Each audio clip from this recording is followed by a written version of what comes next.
morning detailing guards. Whew. It has been a fantastic week for me so far, and I pray that it has been the same for you. I pray that you guys are out there making lots and lots and lots of money detailing cars, because it's your season, man. You should be out there killing it. And if you're not killing it, you got to figure out why you're not killing it. Why are you not killing it? I want to talk about how to master the picky client. And I'm gonna give you reasons why. Cause some people, I hate picky clients. I hate picky clients. No, bruh, picky clients is the game teaching you. So what you want to do is go out and seek for those picky clients. You gotta go find them jokers, right? You gotta be on a different frequency than all the other detailers, because all the other detailers, they try and avoid those clients because they seem to be a headache, but not really. They're really making you better. And let me explain to you why. Why they're making you better. I had this one client, right? And it was a elderly lady, and she wanted me to detail her car. No problem, man. She had got a coupon from me, and went out there to detail the car. I think she had like a RAV4, but she was well off. She had money, but she didn't have like money where she can just be like, you know, here go, extra $200 or something like that. She didn't have it like that. But she cared about her car. She liked how her car looked, right? And what happened was, she's just a little older, so she can't really, get up to the top, She can't get down to the bottom. And she had guys come over to clean her car and her truck, and or her van, and they just wouldn't do a good job, right? And she told me that. And I said, well, I don't know who you got cleaning your car, but once I detail it, I'll be the only person detailing it for the rest of your life. I said, or until you sell the truck or give it away. And she laughed at it. She said, yeah, well, we'll see in a minute, right? And I went and detailed that car, right? She said, do you need, because it was in the garage, right? And she said, do you need to take it outside to detail it? Because it's kind of dark in the garage. I said, no, this is plenty of light for me. Because when I first got my shop, the guy who gave it to me, God bless his soul, he's so awesome. The guy who let me get it, when I first got it, it was 2,600 square feet, but there was only one bulb, only one light in there. When I first got started, all the other bulbs was burnt out. And I ain't had a bread to go get the money. To go get the lights right away. So I had to detail in the dark for a little while, right? And it was cool. It was okay as long as you had that garage door open. Then you can see. But when you have the garage door open in the summertime, it's extremely hot in the warehouse, bro. Extremely hot. It was so hot in my warehouse that I am not lying to you. I wish I would have took pictures of it. I think I did. I might have to research it. I had left the client car in my shop overnight. I told them, matter of fact, the client car had stayed in my shop for 3 days, right? It had stayed in my shop so long that it started getting dirty on its own again. 3 days, right? And after we detail, I never go back and check it, right? And then she came and picked it up. I wasn't even there, right? She just came and picked it up, and she said, what happened to my middle console? I said, what do you mean? She said, I want you to come see it, right? And I came along. She said, was it something in the chemicals that made it do this? I said, no. What it was, she had wood grain in her middle console, and it was so hot in my shop that it started boiling. It looked like a wood grain was boiling, right? But I knew it wasn't the chemicals because it was only boiling in one spot. The spot where I sat the vehicle at, the sun beaming directly into the shop, hitting that one little spot for 3 days consecutively.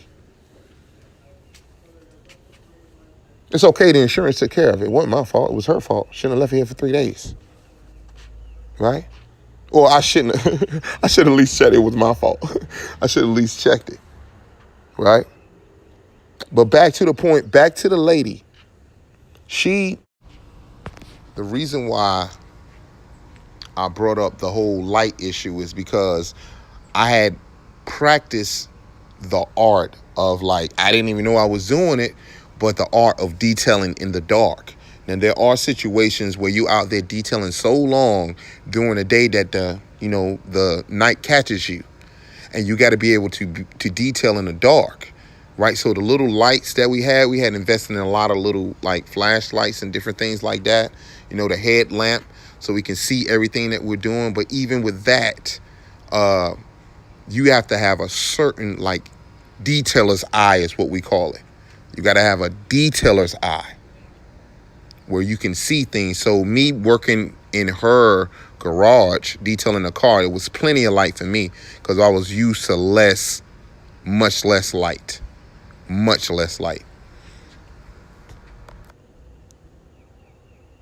She had, I had finished her car.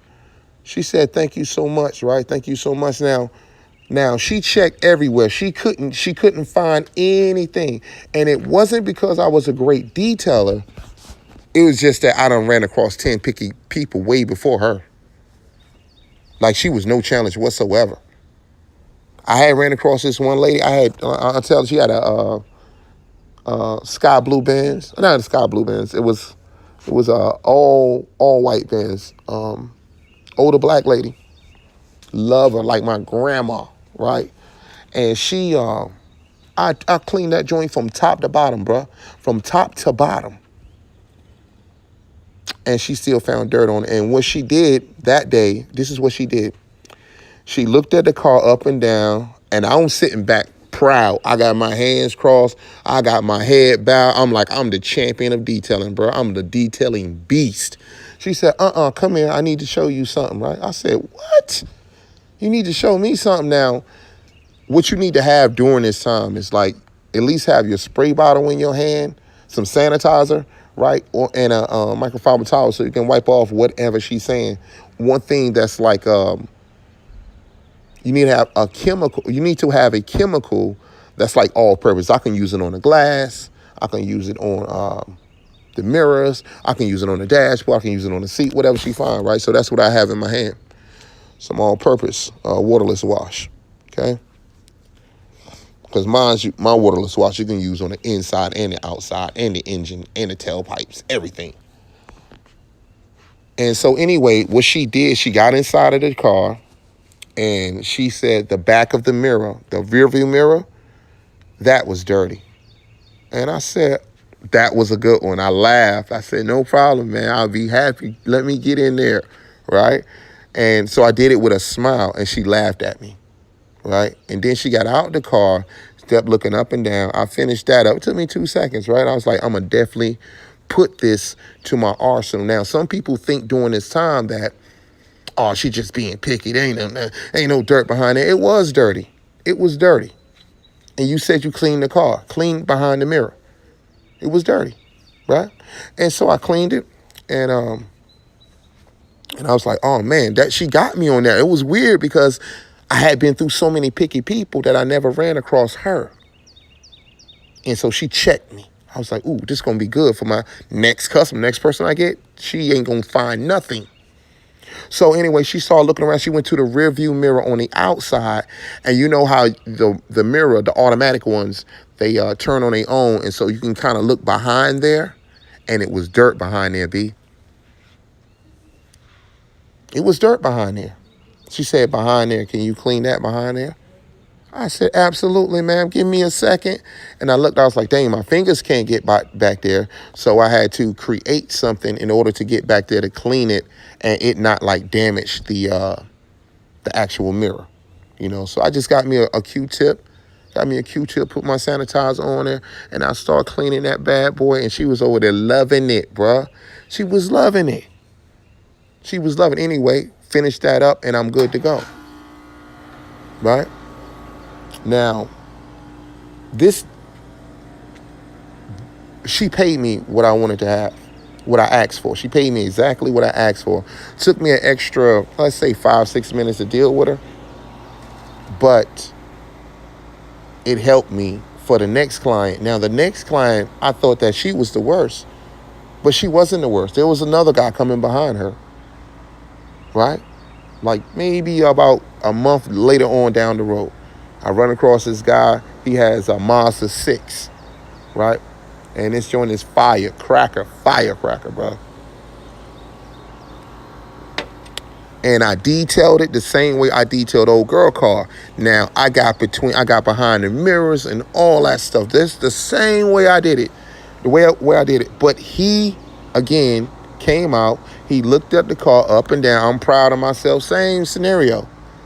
And he found something. Right? He found something. I did everything, but I did not touch inside of the gas cap. Right? So, like, that's part of detailing, too. I didn't get inside of the gas cap. Now, it only took me an extra 5-6 minutes, but, like, I cleaned it. So I like, straight punished that gas cap for embarrassing me. Right? So I took the gas. This is what I did. Make sure you wear gloves. And I took the top off, screw the top off. I detailed the whole, I just got some sanitizer. I just wiped it down. I got my toothbrush, brush it down, wipe it off, and any excess, I went ahead and took that off too, right? And I cleaned the top of the little door at the very bottom of it. Make sure it's clean. Snap that bad boy back on there. Closed it. Wiped it back down. And then put a little bit more wax on there. Some quick wax on there. Just to shine that bad boy up just a little bit more. And we was ready to go. Now, let me tell you what my man did. My man came back after I finished it. I'm not lying. I cannot make this up. My man came back with a magnifying glass. I said, yo, I'm not making this up. My man came back with a magnifying glass and started looking around. And I was right on him. I said, this is fire. Now, again, it's based upon your mindset. Now, you can say, oh, this is just too extreme. This is ridiculous. And it was ridiculous. That was ridiculous. But I said, I'm going to the dollar store and I'm getting me a magnifying glass because I'm going to be just as crazy about my car being clean just like him. That's how a detailer should act. Pull out the magnifying glass on a cat and watch that purse tremble. Watch that wallet tremble, bruh. I'm telling you.